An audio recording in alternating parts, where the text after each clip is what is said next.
This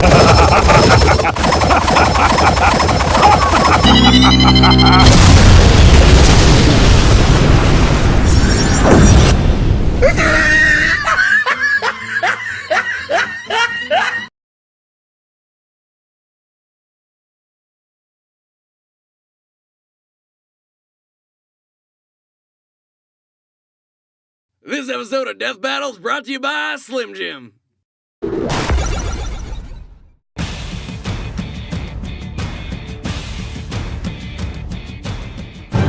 Born to dying races and sent to brave new worlds, these two alien saviors are legendary. And everybody wants to know who would kick whose ass in a fight.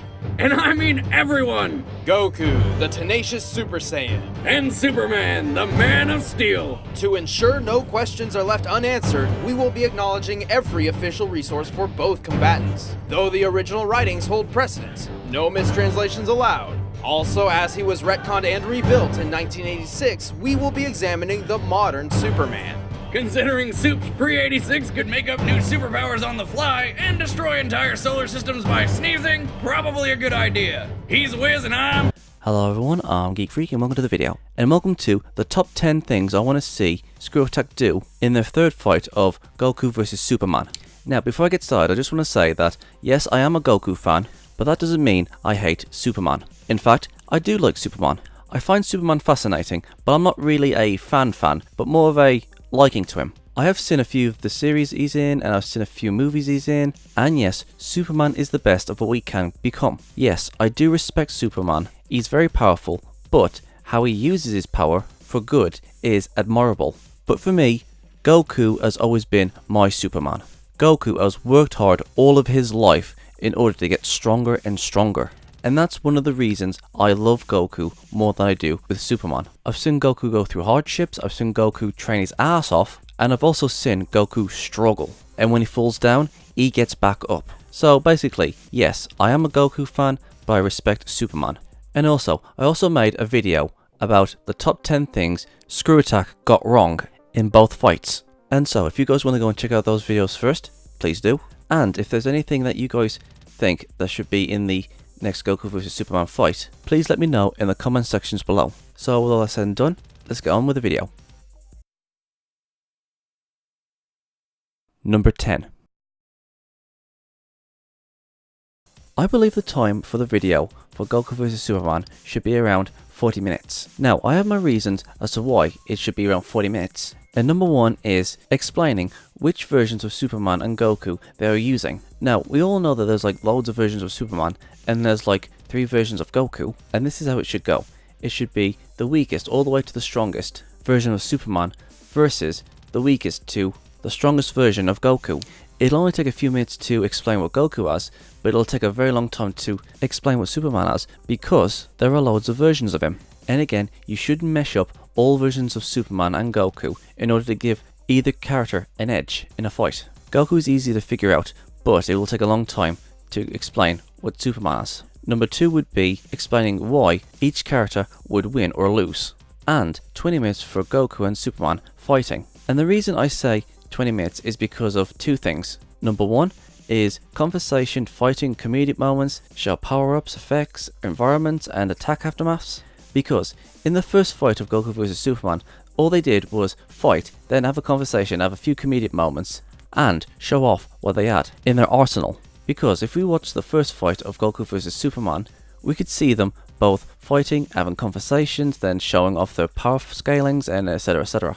The second fight had great animation, but it didn't have the communication and fighting and showing off like it was in the first fight.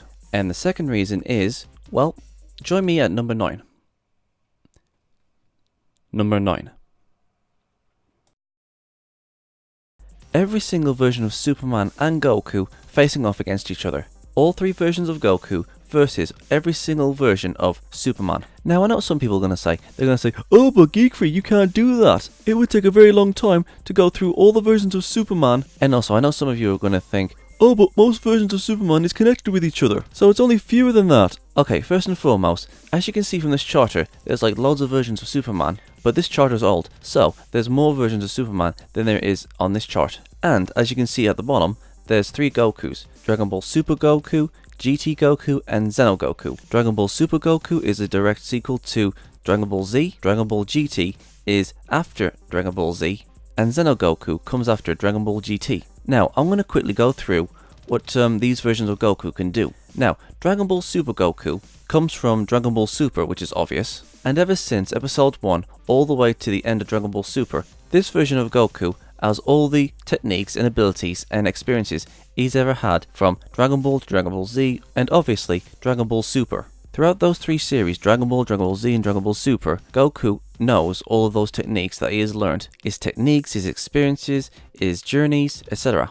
But Dragon Ball Super Goku doesn't know anything about Super Saiyan 4 or the Kamehameha times 10 or Baby, etc. So all the techniques, power levels, and enemies that GT Goku and Xeno Goku has faced off against, Dragon Ball Super Goku doesn't know about. So Dragon Ball Super Goku can't use Super Saiyan 4 or the Kamehameha, and it's the same with GT Goku. He knows nothing about Super Saiyan God, Super Saiyan, he hasn't learned the Mafuba, he doesn't know Ultra Instinct, and GT Goku knows nothing about the events of Xeno. But GT Goku does know about the events of Dragon Ball Z, and GT Goku also knows about the events of the movies, like with Cooler, Broly, Turles, Lord Slug, etc, etc. You guys know what I'm talking about. And Xeno Goku knows the events of Dragon Ball Z, and Dragon Ball GT, and the movies, and he has also fought against Beerus. But Xeno Goku has never actually obtained the Super Saiyan God form, so Xeno Goku doesn't know anything about Super Saiyan God or Super Saiyan God Super Saiyan or the Mafuba or Ultra Instinct, etc, etc. Goku is written by one person, which is Akira Toriyama, but Superman is written by loads of writers. And I've seen many versions of Superman. Cosmic Armor Superman is omnipotent, Strange Visitor Superman can lift up an entire universe for billions of years. I saw one Superman destroy Darkseid just by using vibrations. I also saw one Superman that absorbed energy from plants so he can rejuvenate himself. And yes, there is one version of Superman that can do absolutely anything. He can copy or create any power he chooses. I believe this was Silverhate Superman. There's also Superboy Prime, etc. So you guys know what I'm talking about. And each Superman has gone through journeys and experiences that's unique to them. And to mesh up all versions of Superman would be totally unfair. That's like mixing up all versions of Goku just to give Goku an edge. So yes, I totally agree, it would take a long time to match up every single Superman against all 3 Gokus. It'd be like, okay, Goku's defeated one Superman, and then we guys do it all over again to defeat another Superman, and it would go on until we get to the stronger versions of Superman. So the old rinse and repeat won't do it here. But I have come up with a solution. If you guys was to have a look at this chart, this is how powerful both Dragon Ball Super Goku and GT Goku is. Now if you guys was to look at the top, where it says number 1 next to a base form Goku, where it says 185 million at the end of Super, some of you guys are probably wondering, wait a sec, why the hell is Goku's power level at that level in his base form? Well, if you guys are wondering why Goku's base form is at that power level, I made a video about Goku's power level at the end of Dragon Ball Super, so if you guys want to go and watch that video first and then come back and watch this, you guys will understand why Goku's power level is at that level.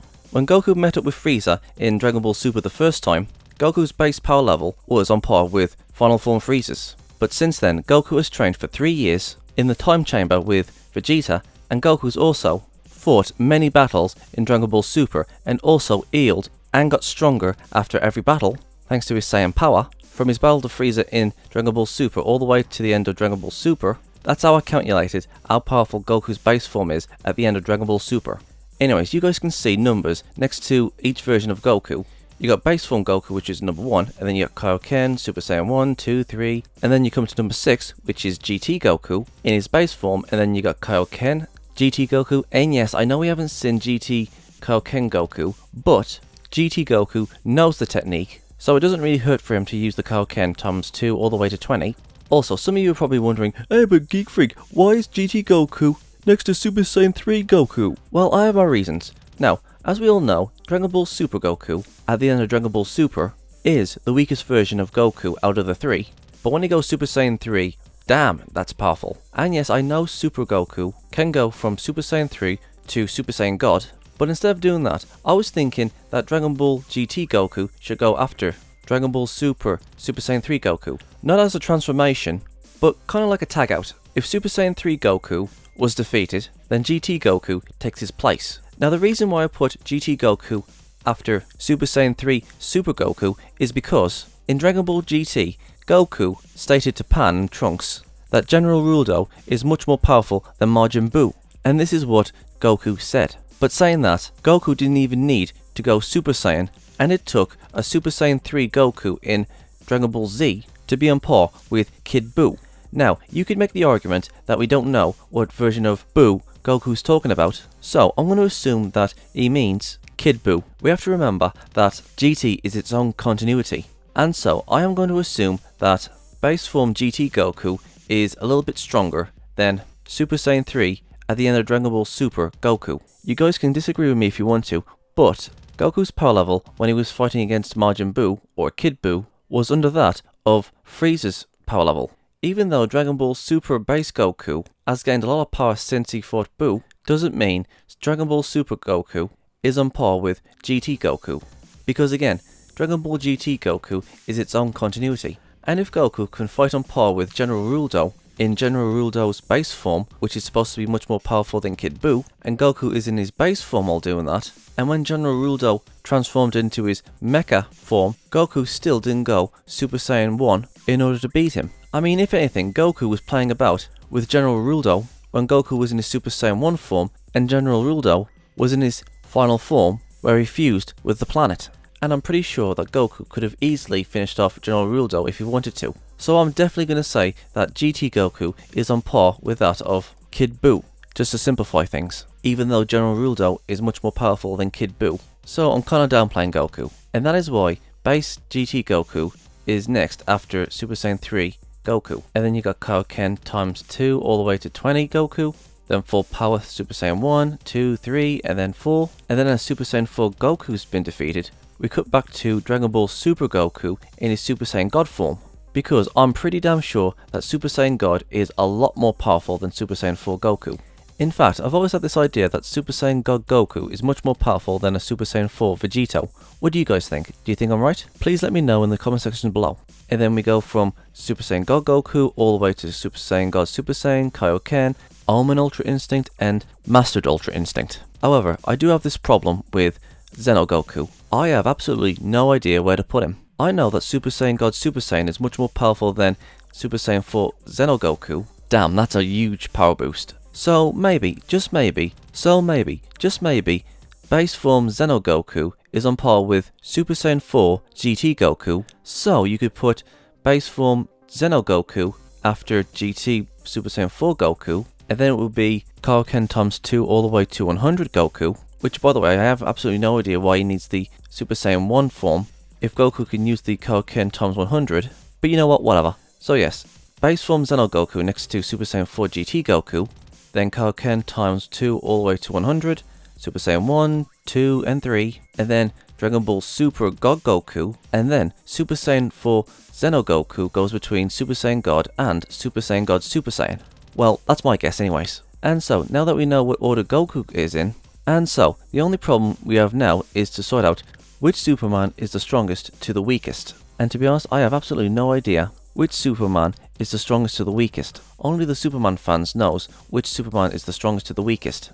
But let's just say just for example, that we did a chart with Superman like I did with Goku. We put all the weaker versions of Superman first, and as the fight goes on, whatever version of Superman is beaten by Goku in Goku's base form, those Supermen are out, and when Goku comes across a Superman that he can't beat in his base form, he goes Kaioken 2 all the way to Kaioken times 20, and whatever versions of Superman can be beaten with the Kaioken is out.